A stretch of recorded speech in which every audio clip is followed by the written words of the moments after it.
All right, we are back in Xcom Chimera Squad, and we're picking things up exactly where we left off.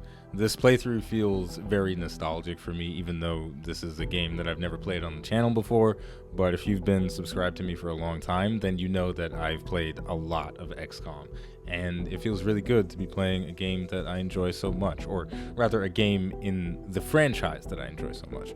So, with all of that sappy stuff said, we are going to do the Secret Stash mission. It is difficult, and it awards 60 credits. We're trying to get these dollars so we can buy a bunch of stuff that'll help us kill aliens in the future. Sometimes we need to infiltrate hostile territory. This usually means we're after important contraband. Grab the contraband and get out. Do not stick around. The first thing that I want to do before we head out into the field is equip my advanced scope, and I'm going to give it to Blue Blood. This is going to improve his lethality significantly. That plus 10 aim that we can see over here in the right-hand corner of the screen is going to increase our chances to hit. It's pretty straightforward, but hitting targets is crucial in XCOM in general, but even more so when we are fighting constantly outnumbered in Chimera Squad.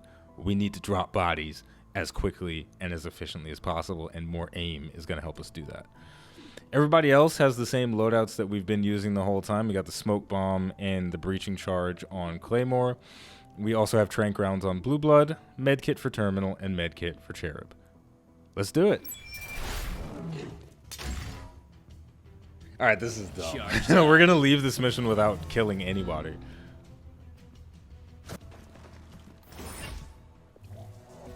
Well, that takes the concept of smash and grab to a whole new level. We only killed one enemy, and we made it out lightly wounded on Cherub. That was redonkulous. Alright, so we're moving right along. The Grey Phoenix story is advancing, and we have a bunch of promotions to give out, as well as a new recruit, and we finished the special operation with Verge. So we now have 145 credits to play around with. Our assembly is currently working on the weapon optics project, and I'll choose what I'm going to do with that in just a second. First, I'm going to give out... Oh, I have to select my next agent first. I've had a lot of good experiences with Zephyr, but I've also had a lot of bad experiences with her. She works incredibly well in larger environments, that's my impression of her, but in smaller, more condensed environments, she feels awkward. Godmother is insane, but I already have a shotgun on my team, and that is from Claymore. But to be fair, Claymore doesn't use his shotgun as often as Godmother. Godmother is like a pure shotgunner, whereas Claymore leans more on the ordnance expert side of thing. Axiom, he's weird. He's very durable. He has some crowd control. He does great damage, and he has an amazing breach ability. Battering ram, when he goes through a door, he has a chance to panic nearby enemies, and the panic increases with rage, which is one of his mechanics. Axiom is very tempting to pick, but I want to go with Zephyr because I've never leveled her up to maximum, and I want to see what she's like when she has all of her toolkit available to her. So let's give out these promotions. For Claymore, improvised explosives, Claymore regenerates a charge for carried grenades at the end of each encounter. This is nuts, especially if you have a lethal grenade like a frag grenade or a plasma grenade, poison, incendiary. That gives us incredible flexibility and burst damage with Claymore once per encounter. So I'm going to take that. The other effect is really good, but it's not as useful. Fortitude Claymore is immune to the effects of all grenades and environmental hazards. It's great, but it's a little bit more situational. Next up, I have used Pin Down a lot, and it's very strong. Terminal shoots non-damaging suppressive fire at a target to push their turn down the timeline. It pushes them down, I think, 3 or 4 slots. That's huge. Timeline manipulation is where it's at. And finally, Blue Blood. Ever Vigilant is cool. Blue Blood automatically activates Overwatch if the last action of their turn is spent moving, includes using abilities that provide movement such as Subdue or Stabilize. And as far as I can tell, the Overwatch that he gets is similar to the classic XCOM Enemy Unknown / XCOM 2 Overwatch, where the field of view is a lot more generous. That might not be correct, but I like Ever Vigilant, so I'm going to take it. Zephyr, you made it! Yeah. You grab a locker? Yep. Have everything you need? Yeah. Good talk. No. All right, we don't need that sass. Before we go on though, I'm gonna paint Verge's armor black because he looks really cool like that. And let's worry about our training. I'm gonna send Zephyr in to do her basic conditioning, which increases her HP by 2. And Verge returned with the 75 credits. We already know that. And I'm tempted to go in for some more credits, but the question is, who do I want to go get the more credits with? Since we're still kind of in the early game, it might be okay to have Verge on the field even though he doesn't have any promotions. So we're going to swap. We're going to put Blue Blood on Glad Handling. Try and get some more credits. What we're also going to do is Vigilance to reduce district unrest in Old Town. I haven't decided what I'm going to buy yet. I'll decide before I go on a mission. And the only situation that I have is the Illyrium Smuggler, so we're going to get this 30 Illyrium. The city is shaken by the untimely loss of our mayor. But with everything this city has been through, I have to believe we'll come out of this stronger than ever. Let's not sugarcoat this, Roger.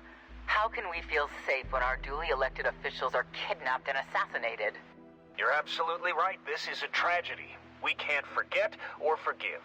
But how do we move on? Tension can be felt on every street and in every home.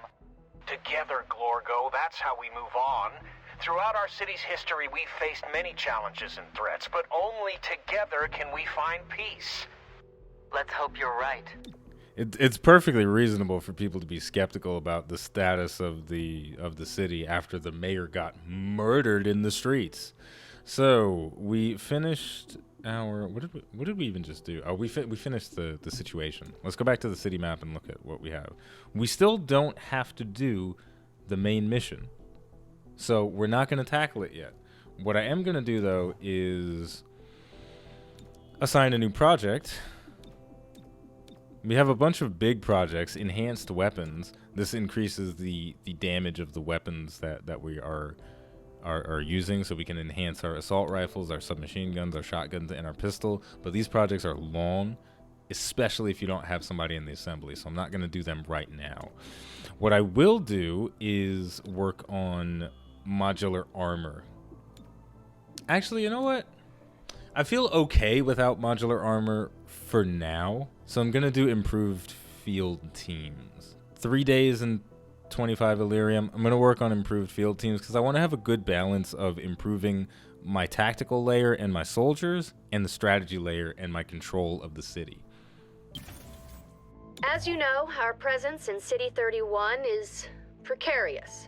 The City Council is divided on Reclamation's future, so we do the job we came here to do. Secure dangerous technology from those who seek to harm City 31. As Reclamation confirms intel on these bread-and-butter missions, we'll place them on the map. They can't argue with our mandate. Protecting the citizens of this city will help them understand our commitment. Alright, for the 2 missions we have to select from, this one has a laser sight as a reward, as well as -2 unrest in the downtown district, which is potentially useful. Especially because it's going up by 2 chevrons next turn, which I cannot do anything to mitigate.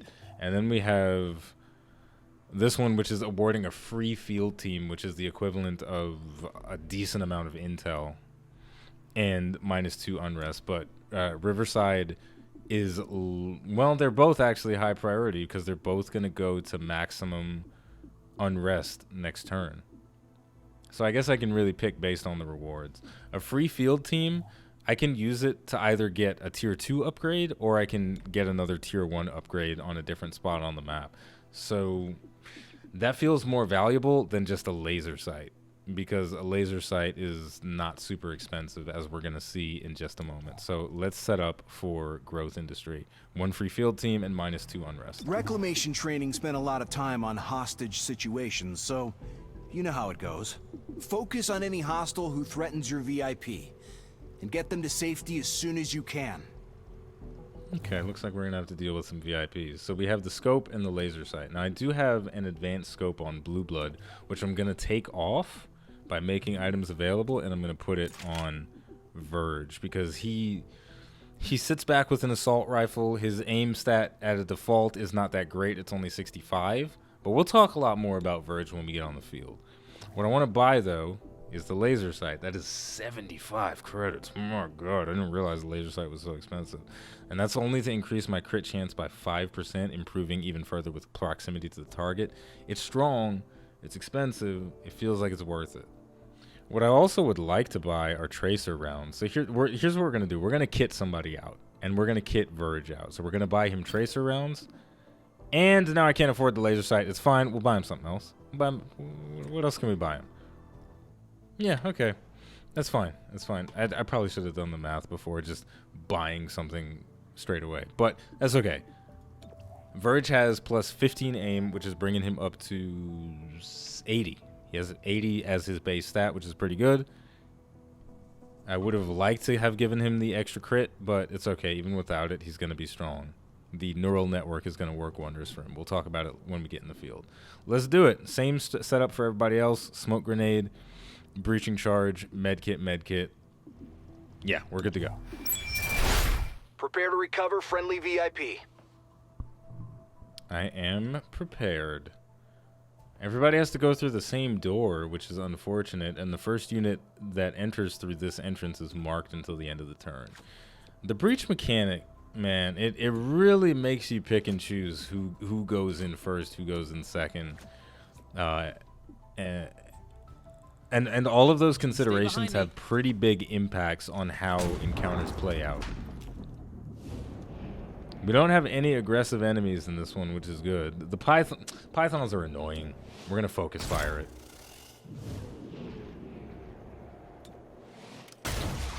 Got it. Now we got a target up high. It's a paladin. Paladin's a low threat enemy, and my shot percentages have gone down considerably, so we're gonna cover rush for the last two guys. Even Verge, his shot percentages are in the 70s, but he doesn't get to act for a very long time.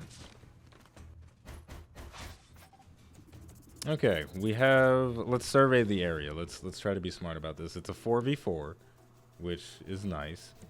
And we have a VIP as well as an additional objective that we can get for a bonus reward. That would be nice. So what do I want to do? I want to try and eliminate the threats that are most threatening to me. And unlike a traditional XCOM game, because of the timeline, the enemies that are most threatening are not necessarily the ones that have the best position, but it's the ones that are farthest ahead on the timeline. And there are a lot of explosive barrels around here, and we're gonna use them. So we'll start things off by giving ourselves a kinetic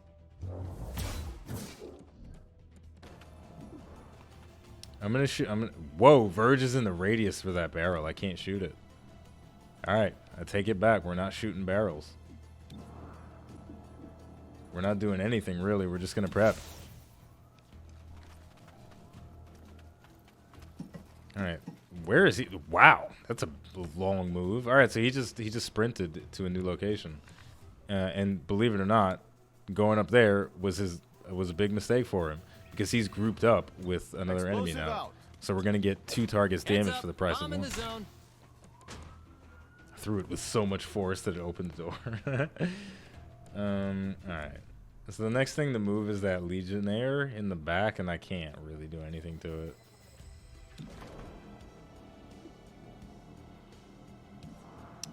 Where's the Paladin? 33. Man, he's so dug in. All right, you know what? Let's throw a smoke. Let's throw a smoke. We'll get everybody protected. Smoke in play. And that smoke is going to regenerate next turn, isn't it? Because of improvised explosives. And that's a free action. At this point, I'm hype. I'm about to YOLO. 33%? That's a 3-sided coin flip. Missed. 3-sided coins are not a real thing, by the way. Be gone. Alright, our decision for the kinetic shield wound up being a good one, because the enemy went for it.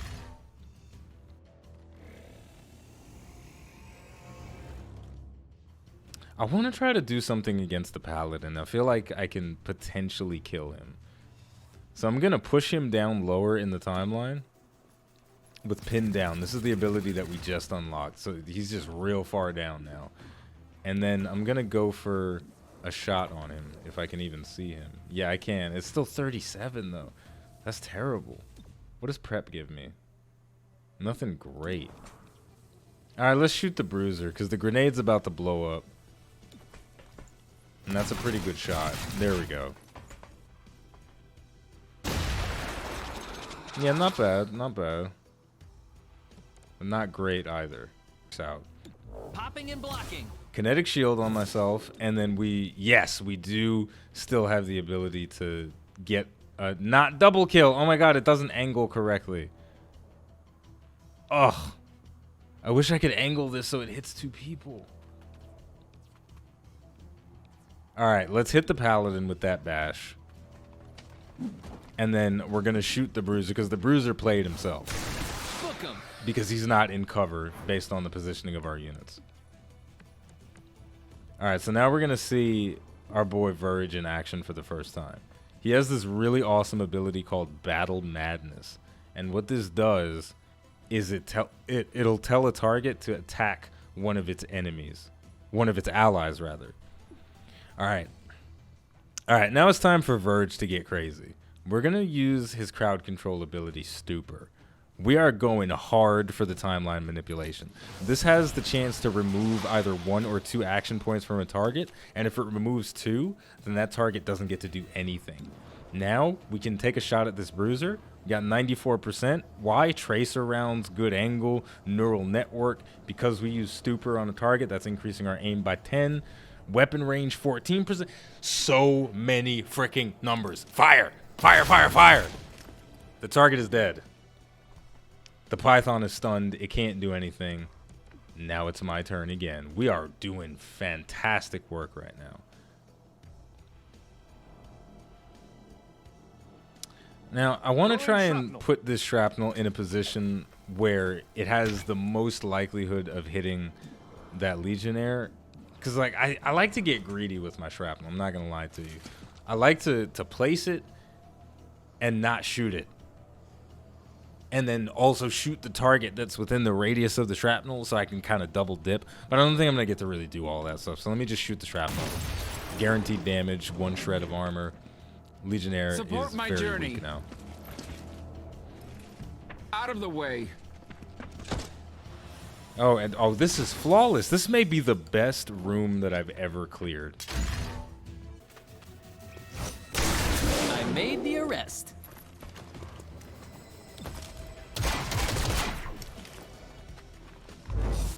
Book 'em. Alright, there we go. We had to clean it up with Team Up, but that was a very flawlessly executed room. That was, yeah, without a doubt, one of the best rooms I've ever done.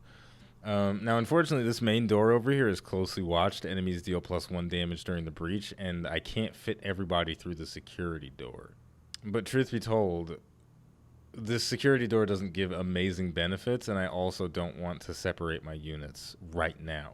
I don't mind separating just Cherub by himself, but I don't want to separate Cherub and somebody else, because then our units will be too divided and they won't be able to help each other as effectively. So we're just going to clump everybody up on the door with a semblance of reasoning for why I've placed my guys the way I've placed them. Shotgun first, pistol with riot shield second, medic third, crowd control last. Moving in.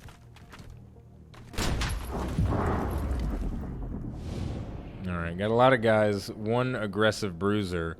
We might be able to take him out because he's pretty close. Oh yeah, he's going down. Or maybe he doesn't have to because I have phalanx. Let's leave him. I'm not going to kill him because I want him to hit me, because after he hits me, it's going to charge up my shield, and then that'll make my bash stronger.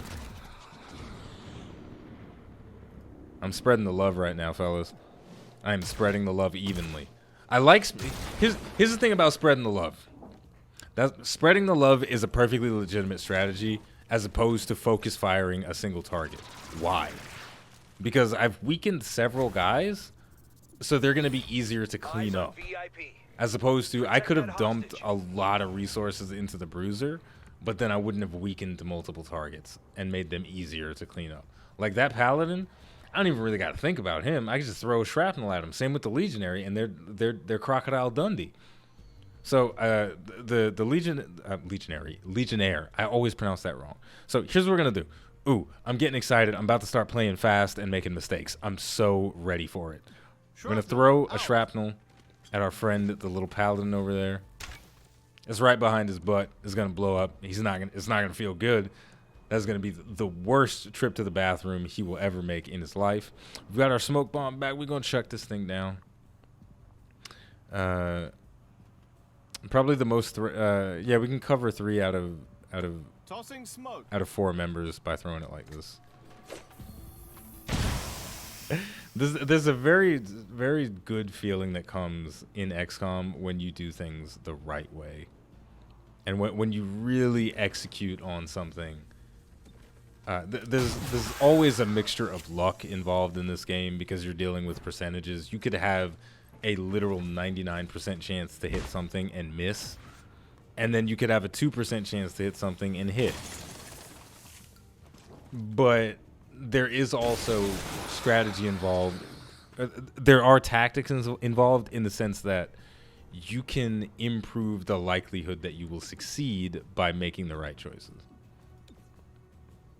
All right, so Claymore has been bopped out of his cover by the Legionnaire and Dominator. I didn't even see this guy. All right. Well, Claymore has been knocked out of his cover, so we got to give him a shield. Shields up. But yeah, it's satisfying to mitigate the amount of luck that is required to win at XCOM sometimes, just by doing things correctly and making good decisions. I made the arrest.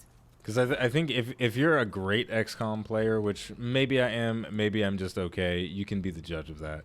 But if you are truly a great XCOM player, then you remove as much luck from the equation as possible.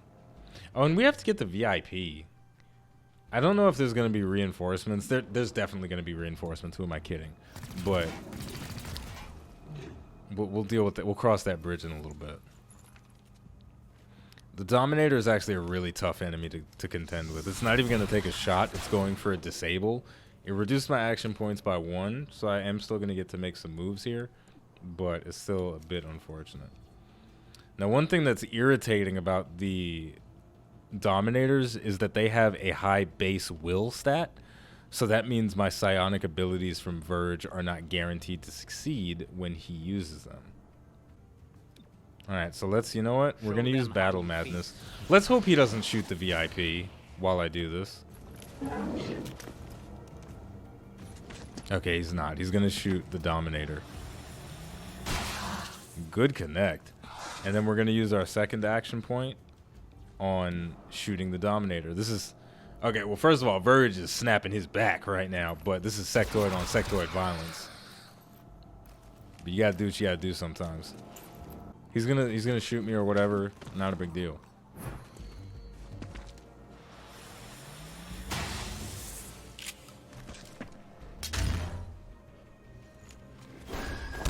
Subdued the hostile. There we go. We got the VIP to the evac zone, and reinforcements are on the way, but we're gonna be able to get very close to the objective, or to the evac rather, this turn. I Freudian slipped so many times when I play this game, and it's slightly frustrating, but I've never found a good way to avoid it. So here's what we're gonna do. We're not gonna evac until I'm 100% certain that everyone can make it out, and Terminal is the only one that's really in question because of how far back she is. Yeah, see, look, she wouldn't have been able to make.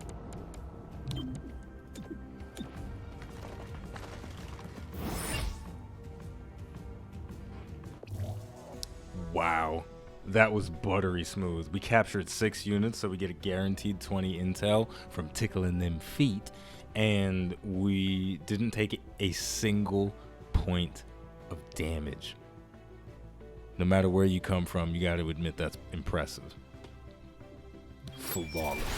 Wow, what a meaty mission. So the free field team is worth anywhere between 50 and 80 to 100 intel, depending on where I decide to use it.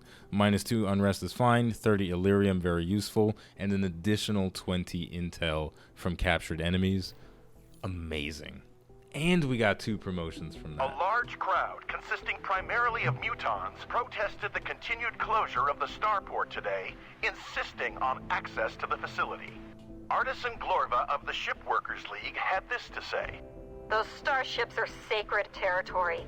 To keep us from them is yet another cruelty, one we have learned to expect. Jacinda Schultz of the Starport Authority responded.